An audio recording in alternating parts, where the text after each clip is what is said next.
आज करूया मटण. अर्धा किलो मटण घेतलं आहे, 3-4 वेळा स्वच्छ धुतलं. त्याच्यात मसाला, मीठ आणि हळद आणि अर्धा लिंबू हे सगळं लावून मिक्स करून 15-20 मिनटं मॅरिनेट व्हायला ठेवलं. हे मॅरिनेट होतं आहे तोपर्यंत मी कुकर ठेवला तापत. कुकरमध्ये थोडासा कढीपत्ता, कुकरचा तळ भिजेल एवढं तेल घातलं आहे आणि अर्धा कांदा, कारण की मटणाला तेल थोडं जास्तच लागतं, ते घातलं. त्याच्यावर ते मॅरिनेट झालेलं मटण फोडणीला घातलं. ह्याच्या 3-4 शिट्या काढून घेतल्या आणि मग दुसऱ्या बाजूला तवा ठेवला. त्याच्यात सुकं खोबरं, 1 वाटी सुकं खोबरं घेतलं आहे.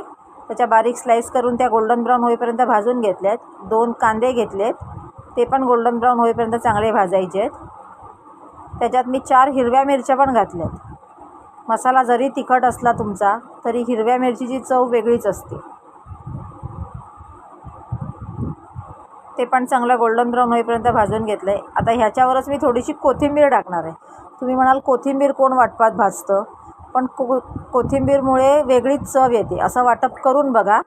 मी ते सगळं वाटप मटणात घातलं आणि परत 5-6 शिट्या काढल्या. एकदम सॉफ्ट शिजतं. असं करून बघा, एक वेगळीच चव येते मटणाला.